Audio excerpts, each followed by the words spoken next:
पाकिस्तान का तो ओडीआई और टी20 स्क्वाड का पता नहीं, लेकिन भारत ने अपने स्क्वाड को अनाउंस कर दिया और विराट कोहली और रोहित शर्मा की इसके अंदर एंट्री होगी है। उससे पहले आपको बताता चलूं, हांगकांग सुपर सिक्सेस दोबारा से वापस आ रहे हैं, उसकी क्या डिटेल्स है वो भी आपको आगे जाके बताएंगे। साथ ही साथ इंडिया ने अपना वेस्ट इंडीज के अगेंस्ट जो मैच था उसको जीत लिया। ऑस्ट्रेलिया वर्सेस न्यूजीलैंड भी टी20 सीरीज अपना जैसे कहते हैं ना पूरी होती जा रही है। साथ ही साथ अगर बात करें, जो आज की ब्रेकिंग न्यूज है वो ये है कि विराट कोहली का कमबैक हो गया है। विराट कोहली काफी अरसे से क्रिकेट को छोड़ गए थे, एकदम से इन्होंने रैंडमली रिटायरमेंट दे दी, टेस्ट क्रिकेट भी छोड़ दी, टी20 के पहले छोड़ गए थे। इनके फैंस काफी अपसेट थे, लेकिन विराट कोहली वापस आ रहे हो। यकीन करेंगे दिल से खुशी हो रही है पहली दफा इंडिया का स्क्वाड देख के मजा आ रहा है। हालांकि जो स्क्वाड है वो हल्का है, लेकिन विराट कोहली और रोहित शर्मा ये दो ऐसे बंदे हैं जिनसे फैन बेस है। और हमने देखा है इंडिया के मैचेस में स्टेडियम में क्राउड नहीं होता। क्यों नहीं होता? क्योंकि उनके पास सुपरस्टार जो बल्लेबाज है जिनको लोग देखना चाहते थे वही नहीं खेल रहे थे। तो विराट कोहली और रोहित शर्मा के वापस टीम में आने से आपको बड़े चेंजेस नजर आएंगे। लेकिन जो सबसे शॉकिंगली था ना, वो ये था कि शुभमन गिल उसको कप्तानी दे दी गई है। रोहित शर्मा के पिछले 4 टूर्नामेंट आपके सामने हैं। एशिया कप जीते, वर्ल्ड कप का फाइनल खेला, फिर वर्ल्ड कप टी20 जीते, फिर चैंपियंस ट्रॉफी जीते। एक कप्तान जिसका इतना अच्छा रिकॉर्ड चल रहा हो और उसको कप्तानी से हटा देना, ये वजह से कि उसकी एज ज्यादा है, ये समझ से बाहर था। लेकिन ये शुभमन गिल के लिए ग्रेट अपॉर्चुनिटी है कि उसकी जिसको कहते हैं ना एक्सपीरियंस, रोहित शर्मा विराट कोहली के एक्सपीरियंस के अंदर जब वो कप्तानी करेगा तो वो कितना ज्यादा ग्रूम हो सकता है। खैर, इंडिया के स्क्वाड की अगर बात करें तो भाई शुभमन गिल कप्तान है, विराट कोहली है, रोहित शर्मा है, इसी के साथ साथ श्रेयस अय्यर वाइस कप्तान है, अक्षर पटेल, केएल राहुल, नीतीश कुमार रेड्डी, वाशिंगटन सुंदर, कुलदीप यादव, हर्षित राणा, सिराज, अर्शदीप, प्रसिद्ध कृष्णा, जुड़ैल जायसवाल। बुमराह नहीं है, पांड्या आपको पता है इंजरी का शिकार है, ऋषभ पंत इंजरी का शिकार है। तो ये भारत का स्क्वाड है जो कि तगड़ा नजर आ रहा है। इंडिया ने वेस्ट इंडीज को वन साइडेड तरीके से हरा दिया। देखो बात सिंपल सी है, छोटी टीम है तो इंडिया की टिक ही नहीं पाती। 3 दिन भी पूरे नहीं होने दिए, पहले सेशन के बाद ही उन्होंने टीम को फाड़ी करके रख दिया। आउटस्टैंडिंग किस्म की बॉलिंग की गई, इंडिया ने बैटिंग ही नहीं की। आप देखिए सेम पिच है, उसी पिच के ऊपर वेस्ट इंडीज खेल रहा है, वो 2 इनिंग्स में उनके 20 आउट हो गए और इंडिया उस पिच के ऊपर खेल रहा है, इंडिया के 5 आउट ही रहे, इंडिया ने 448 के ऊपर डिक्लेयर कर दिया। ये क्या चक्कर है, ये क्या जिसको कहते हैं ना सीन है आपके सामने, जिसको कहते हैं ना सब कुछ परफॉर्मेंस आ रही है।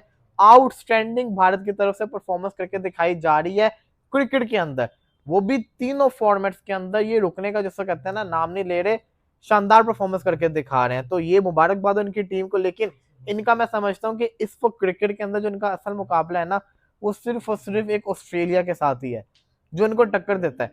इसके अलावा इनका जैसा कहता है ना ऑस्ट्रेलिया के साथ किसी और टीम के साथ देखा जाए तो वो मुकाबला बनता ही नहीं है, क्योंकि ये टीम बहुत ऊपर निकल गई। ऑस्ट्रेलिया फिर भी इनको टक्कर देता, बाकी टीमों का मुकाबला नहीं है। कल पाकिस्तान वर्सेस वुमेन्स का, इंडियन वुमेन्स का मुकाबला है।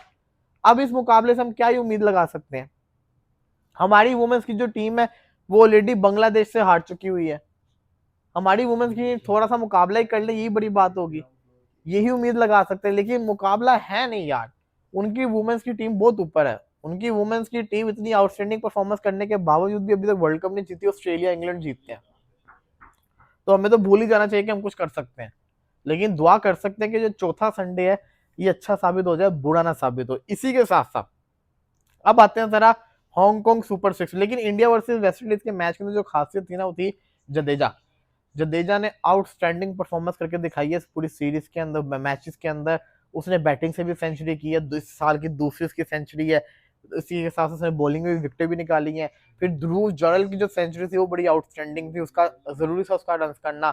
राहुल तो आपको पता ही है कि रुकने का नाम नहीं ले रहा, उसने अहमदाबाद में एक और सेंचुरी मार दी, अपनी इंडिया की दूसरी सेंचुरी उसने स्कोर कर दी। तो मुबारकबाद उन खिलाड़ियों को। अब आते हैं जरा हांगकांग सुपर सिक्सेस के ऊपर। हांगकांग सुपर सिक्सेस की बात करें तो आपको पता ही है कि लास्ट में पाकिस्तान ने फाइनल इसका खेला था। हांगकांग सुपर सिक्सेस 2025 अगले महीने से शुरू होने जा रहा है। 7 तारीख से शुरू होगा, 8 और 9 2025 तक ये चलेगा। इसके 4 ग्रुप्स हैं, pool A, pool B, pool C, pool D. Pool A की अगर बात करें तो साउथ अफ्रीका इसके अंदर है। इसी के साथ साथ पूल बी की बात, पूल ए के अंदर अफगानिस्तान है, नेपाल है। पूल बी के अंदर ऑस्ट्रेलिया है, इंग्लैंड है, यूएई है। पूल सी के अंदर इंडिया, पाकिस्तान, कुवैत, और पूल डी के अंदर श्रीलंका, बांग्लादेश, हांगकांग। हमने पाकिस्तान के साथ हाथ नहीं मिलाना, लेकिन हमने पाकिस्तान के साथ किसी भी टूर्नामेंट हो जाए उसके अंदर पाकिस्तान के साथ मैच जरूर खेलना, उनके ग्रुप में जरूर रहना है। हांगकांग सुपर सिक्सेस के अंदर भी इंडिया पाकिस्तान एक ही ग्रुप के अंदर है, पूल सी के अंदर। अब ये जो मैचेस हैं इनके साथ इन्होंने ऑलरेडी इनके नंबर बता दिए, जैसे पाकिस्तान C1 है, C2 है, इंडिया C1 है। तो ये जो अगले मैचेस है ना, अगर ये टीमें क्वालिफाई करती हैं आगे जाके, उनको पूरा उन्होंने पूरा का पूरा जो शेड्यूल है ना आपको इजी हो जाएगा, ताकि आपको पता चल जाए किस टीम का कौन सा मैच है, उन्होंने क्लियर कर दिया हुआ है। हांगकांग सुपर सिक्सेस का आपको पता ही है कि ये छोटा ओवर मैच होता है। इसके अंदर जितने भी एक विकेट कीपर के अलावा हर बंदे को एक एक ओवर भी करना होता है, हर बल्लेबाज को बैटिंग भी करनी होती है। पाकिस्तान ने लास्ट टाइम आमिर यामीन, फहीम अशरफ, इसी के साथ साथ इखलाक, मोहम्मद इखलाक को साथ ही साथ जैसे कहते हैं ना, पाकिस्तान के जितने बल्लेबाज है ना, पाकिस्तान ने कोशिश की थी ऑलराउंडर्स रखने की। उज्जवल बड़ा जिन्होंने हमें कामयाबी भी दिलाई, अच्छी परफॉर्मेंस भी करके दिखाई, और पाकिस्तान की हमेशा से हांगकांग सुपर सिक्सर के अंदर अच्छी परफॉर्मेंस रही है। ये ग्रूमिंग स्टेज होती है यंग लड़कों के लिए, यहाँ पे आप जाके छक्के मारो, छोटी सी ग्राउंड होती है, यहाँ पे एक एक ओवर में 30-35 आर्म्स है। लेकिन पाकिस्तान ने पूरे टूर्नामेंट में अच्छी परफॉर्मेंस करके दिखाने के बाद फाइनल पाकिस्तान हार गई थी, जिसका बड़ा ज्यादा दुख हुआ था। तो दुआ करते हैं कि पाकिस्तान की जो टीम है इस दफा हांगकांग सुपर सिक्सर्स के अंदर एक अच्छी परफॉर्मेंस करके दिखाए, आउटस्टैंडिंग परफॉर्मेंस करके दिखाए। अगले महीने से टूर्नामेंट शुरू होगा।